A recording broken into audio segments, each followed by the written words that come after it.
Assalamualaikum warahmatullahi teman-teman. Hai, perkenalkan nama saya Irma Sri Juwita. Saya dari kelas K621 AKNR dengan nomor NPM 10221303. Nah, di sini saya membuat video pembelajaran untuk memenuhi evaluasi akhir semester di semester 6 dengan mata kuliah teori akuntansi dan dengan dosen pengaku Bapak Angga. Nah, di sini saya memilih video pembelajaran mengenai memahami konsep hutang dan ekuitas pemilik. Nah, di sini yang pertama, kita harus memahami apa itu konsep hutang dan ekuitas pemilik.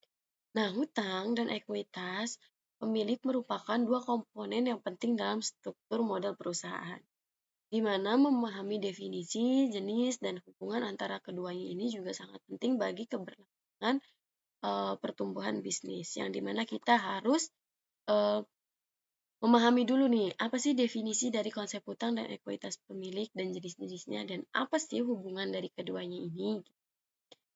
Next, kita masuk untuk ke pembahasan. Yang pertama ada definisi hutang. Definisi hutang itu ada kewajiban, sumber pendanaan, dan beban bunga. Di mana kewajiban ini merupakan hutang. Kewajiban ini merupakan hutang ya. Nah, dan di mana hutang merupakan kewajiban yang harus dilunasi oleh perusahaan pada waktu tertentu di masa depan.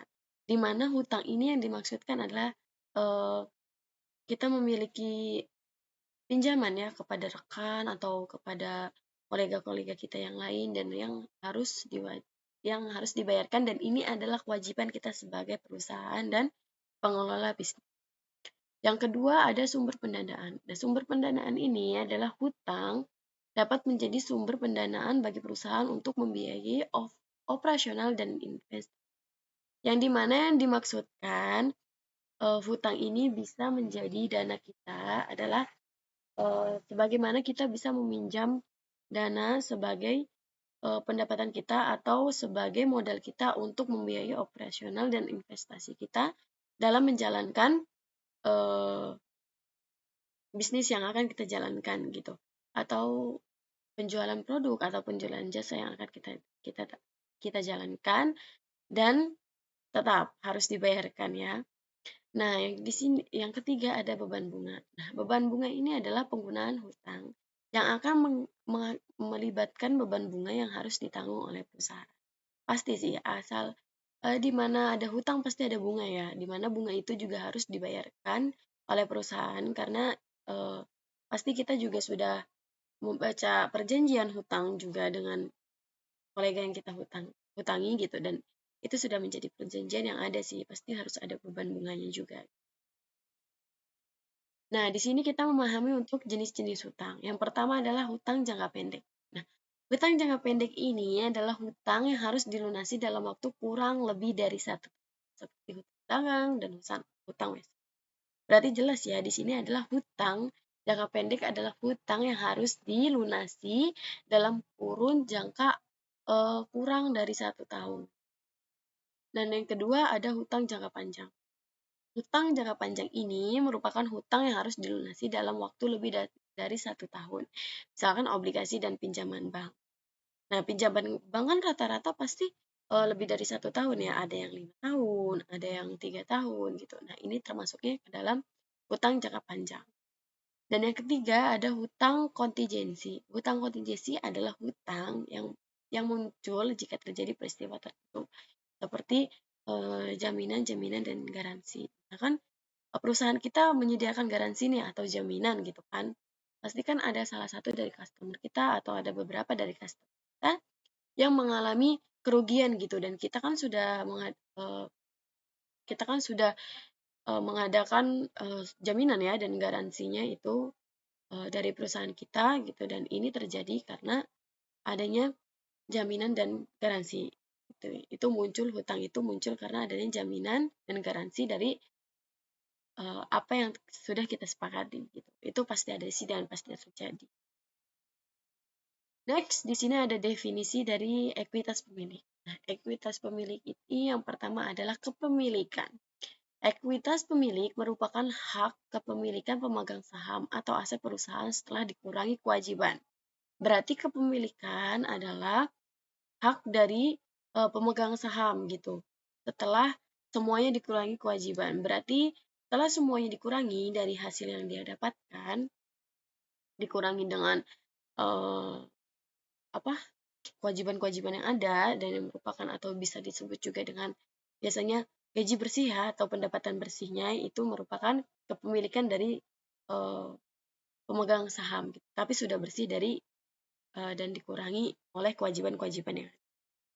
Dan yang kedua ada sumber pendanaan. Nah, sumber pendanaan ini adalah ekuitas miliki yang dapat menjadi sumber pendanaan permanen bagi perusahaan. Misalkan bisa jadi seperti apa ya namanya kayak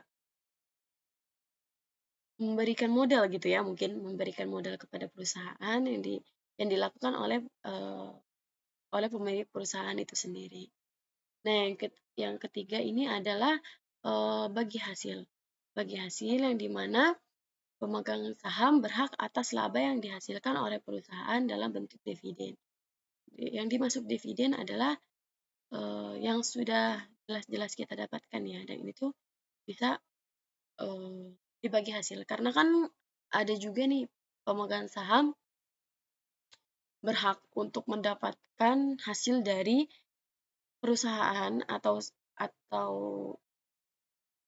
apa ya namanya? Perusahaan yang sudah ditanamkan sahamnya gitu oleh pihak penanam saham ini. Next, kita lanjut ke komponen ekuitas pemilik. Komponen ekuitas pemilik ini yang pertama ada modal saham. Nilai nominal saham yang diterbitkan. Modal saham adalah nilai nominal saham yang diterbitkan oleh perusahaan.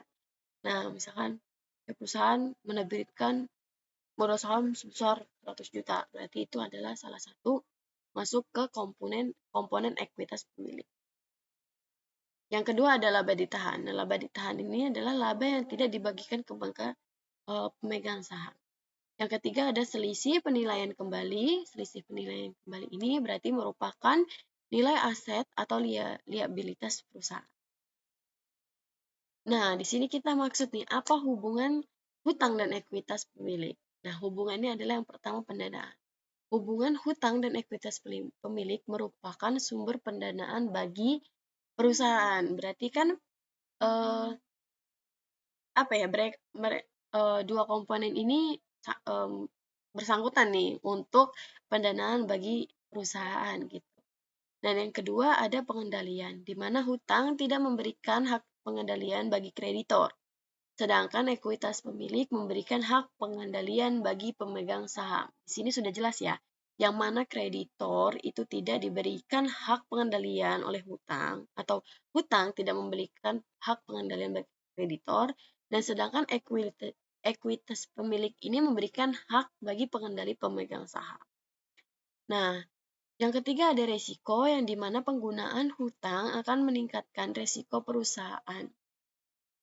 Sedangkan ekuitas pemilik memiliki resiko yang lebih rendah. Next, kita masuk ke apa sih keuntungan dan kerugian dari hutang. Nah, keuntungan hutang ini yang pertama adalah meningkatkan pendanaan. Sudah jelas ya, kalau kita meminjam pastikan pendanaan kita bertambah nih. Gitu. Yang kedua adalah manfaat pajak dari beban bunga. Pasti ada manfaatnya. Dan yang ketiga mendorong disiplin manajemen untuk mengatur semua pembiayaan karena di sini kita memiliki hutang. Jadi mau nggak mau manajemen kita harus gimana caranya biaya-biaya ini cukup dari apa yang kita pinjam. Nah, kita masuk ke kerugian hutang. Kerugian hutang juga bisa kita dapatkan dengan meningkatkan risiko kebangkrutan. Bisa jadi kalau misalkan hutang yang kita pinjam tadi tidak bisa kita jalankan dengan baik gitu, itu pasti akan meningkatkan risiko kebangkrutan. Karena kan juga kerugian ini tuh pasti akan beresiko sampai ke kebangkrutan perusahaan ya. Yang kedua ada beban bunga yang harus dibayar. Yang ketiga ada pembatasan dari Nah, di sini juga ada keuntungan dan kerugian dari ekuitas pemilik. Nah, keuntungan dari ekuitas pemilik ini adalah pendanaan permanen, fleksibilitas, dan tidak ada beban bunga. Dan kerugian dari ekuitas pemilik adalah biaya modal lebih tinggi, kehilangan kontrol, resiko bisnis ditanggung oleh pemegang saham. Nah, di sini kita mendapatkan kesimpulan dan implikasi dari eh, hubungan antara hutang dan ekuitas pemilik tadi. Nah, kesimpulannya adalah kita dapat memahami bahwa konsep hutang dan ekuitas pemilik sangat penting bagi perusahaan dalam menentukan struktur modal yang optimal.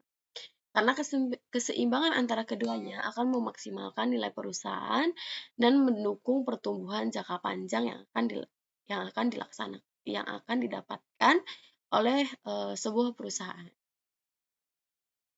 Nah, itu tadi kurang lebihnya penjelasan mengenai konsep hutang dan ekuitas pemilik dari saya, Irma Sri Juwita, dan saya mohon maaf jika banyak sekali salah kata ataupun penjelasan yang kurang dalam video pembelajaran ini, ataupun ada salah pengetikan ataupun ada salah penempatan juga. Kurang lebihnya saya pribadi mohon maaf. Wassalamualaikum warahmatullahi wabarakatuh.